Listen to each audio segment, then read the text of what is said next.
older than 35, then when you think about video games, your mind will probably go back to the classics you might have experienced one way or another. Galaga, Pac-Man, Super Mario, or Sonic are but some of the names that may come without too much effort to the top of your head. From the arcades to the comfort of your living room, and more recently from that to a full studio like streaming setup where the classic home PC would have been 10 years ago, to sold out stadiums on esports events. 20 years ago, thinking that streaming video games or gaming related content would be a thing would certainly be a laughing matter. Who enjoyed visiting a friend's house just to sit and watch them play a video game without playing yourself? Well, gaming and gaming content has indeed evolved, and not just in terms of the offering in the products, but also on how they are ultimately consumed by gaming enthusiasts everywhere, providing new fertile grounds found in streaming platforms that offer exactly the same, but with one additional factor: digital social interactions.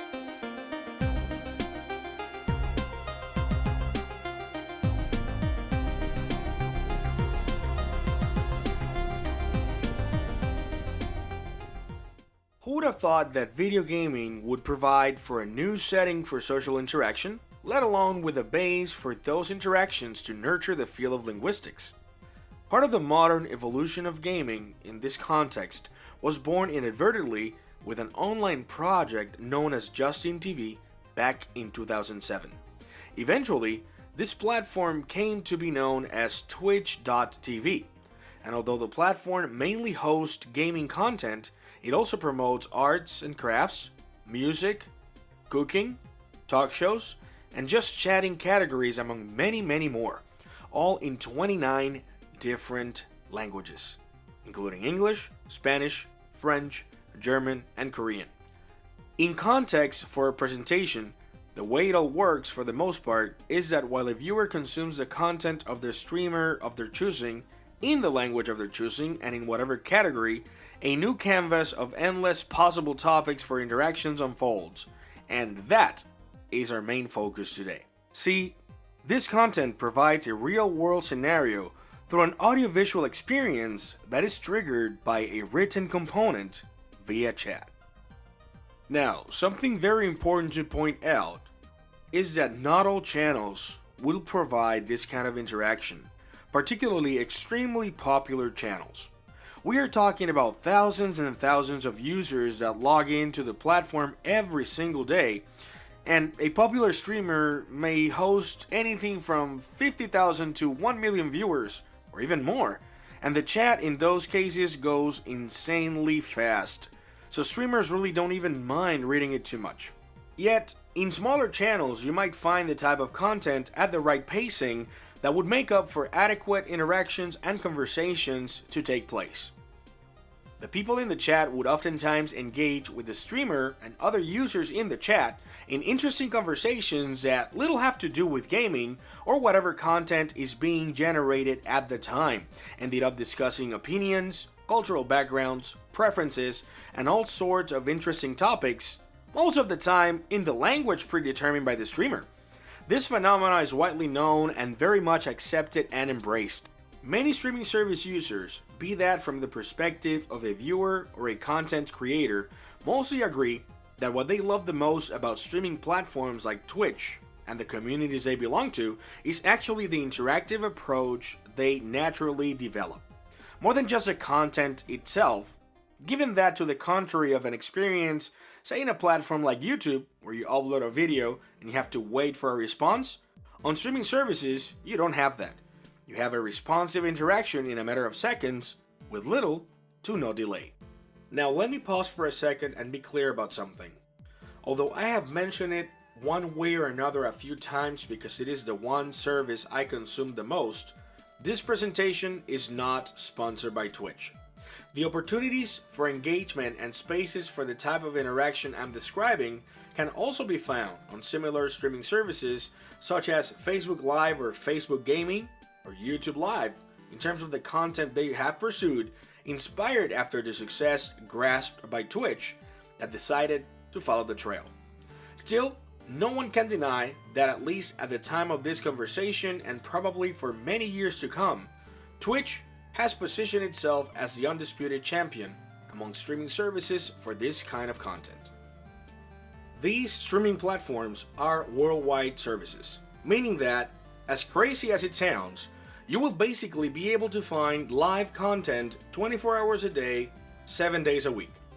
This is particularly convenient in the context of, say, building a class, already having the streamer on board to be in sync with the intentionality of your lesson's objective, and using your creativity to have your students engage in meaningful conversations while one way or another making use of listening, speaking, reading, and writing. You guessed it by now, all in the target language.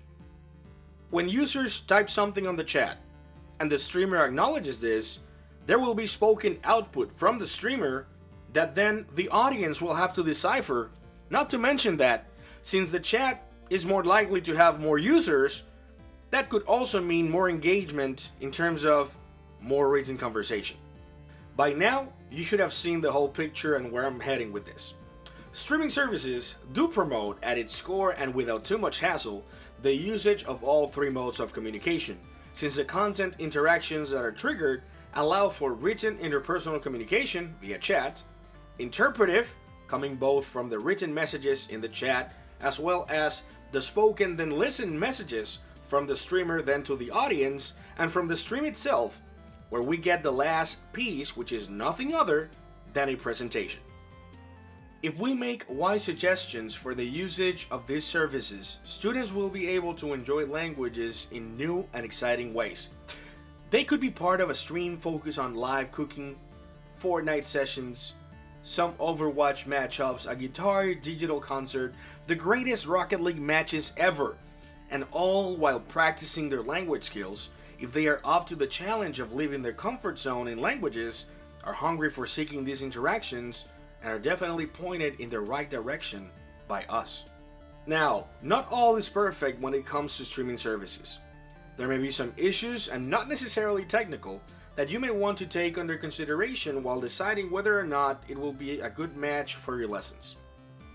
Like with many other online tools or the so-called social media, although convenient, mobile, and highly interactive, there are some situations that are way beyond our control. For example, the minimum age per user agreement for most of these services is 13 years old, since in order to use them actively, you would need a username and password with a valid email account to be able to log in. Using these tools in a classroom environment, particularly if the students do not have an account yet, could be troublesome, and given the fact that you have no control over the chat, there is no guarantee that these services will always provide an optimal environment for learning and practical language usage 100% of the time. Then again, neither does real life situations, and this is yet another medium, newer than other existing mediums available for this kind of interactions, to seek those real life connections. With a little spark of creativity and intentionality, most issues could be averted. For example, depending on what you would like to achieve with your class, you could talk previously with a streamer, have students build questions and give them to you so that you could then post them in the chat as the sole user in that classroom while projecting the screen. Mind you, these services are extremely popular, very accessible, so more than likely you will have people in the chat with you, people that are not necessarily part of the class. By you being the sole user and filtering your students' questions to the streamer, you will then provide a safer environment in terms of these social interactions that come with the usage of social media, quote unquote. Another possibility for taking protective measures is exposing students to the idea of what streaming services provide and one technical aspect of most of them, archive VODs, or video on demand, in which you could provide them with a scenario giving them the role of a streamer that happened to have responded certain questions and engaged in conversations in the target language on a previous streaming session. What they will then be doing in reality is using the presentational mode in a pre-recorded clip that then they will securely share with you and the class as they would in an oral report project, but with the setting of streaming services in mind as their anchor to the real world. As a live streaming services user and content creator myself, I have been witness to more than a few users type in a chat in Spanish and clarifying that although they do not know a lot, they want to practice their skills. Same goes for streamers. I have dared to do the same in channels whose main language is other than English or Spanish, and it's a great exercise. It is a fun way to promote real-world language usage interactions in a context that many students will find extra engaging, particularly when they are made aware that streaming services offer much more than just video games through great conversations and interactions. With that said, no one can deny that gaming was indeed the initial spark of this all. Despite of what many people that stigmatize gamers everywhere may think, it has been clear, to most gamers at least, that the social factor has been determinant to fully enjoy the experience a game has to offer. Whether that social interaction meant bragging rights at the arcade, talking about a video game you had in common with a friend during recess while in school, couch co-op multiplayer, or even the modern aspects of online multiplayer, these interactions made it all the more interesting and the whole gameplay actually a little bit more enjoyable. Now, these social factors, as you have been seeing in this presentation, are more present than ever and manifesting themselves through more than just gaming, very much alive and kicking in all three modes of communication.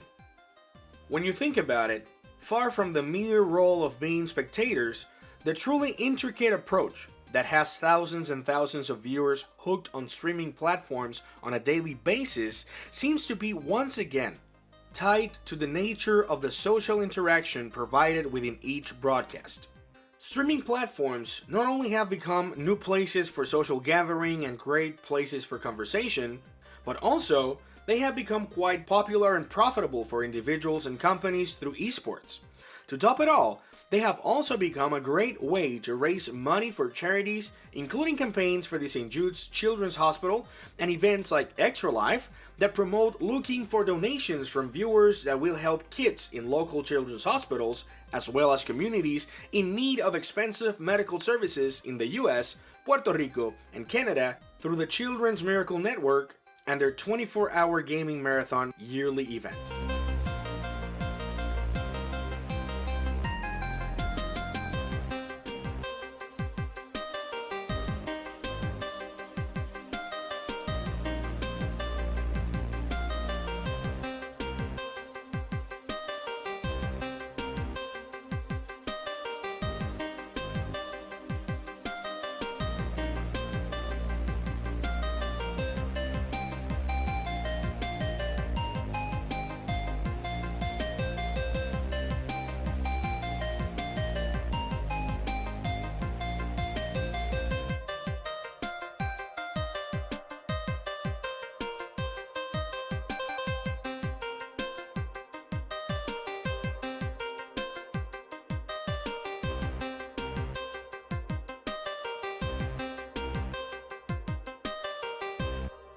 When you have all of that which these services provide combined with the approach of the historical time we live in, then you have the perfect storm for exploiting such an interactive tool in many ways, including educationally.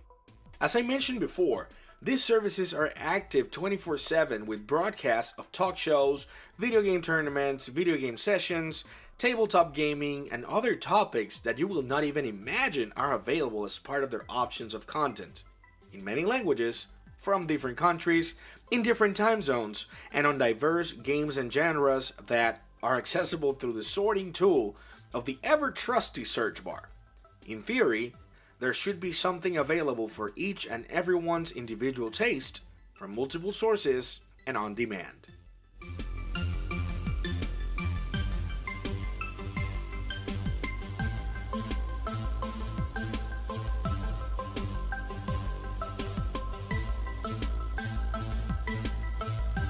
Collectively, as a society, we live on the fast lane.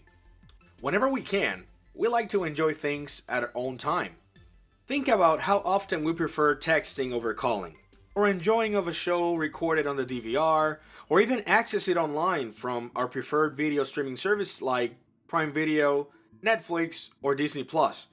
That's why the experience provided by these streaming services is so enjoyable, especially at your own time and if you're watching friends play. That's why, after one fun stream, more than likely you will end up craving for more. That's why, probably after a taste, you are bound to return to an active chat and be part of the broadcast yourself, that being as a helping hand for the streamer, providing help with tips and tricks on the game they're playing, enjoying a beautiful piece of art in the making, or just socializing with other users in the chat, igniting and actively engaging in meaningful usages of the language. Truth be told, these services are here to stay. They provide an enjoyable mean of entertainment with a plethora of topics, once again, in many languages, all while promoting a sense of social interaction and community. If we keep identifying clever ways into maximizing what they have to offer in terms of languages and the endless possibilities they provide, just imagine the great reach we could have while promoting languages and language usage beyond the classroom. And not necessarily just within the professional world, but still in a rich, highly contextualized, and meaningful scenario for language learners worldwide.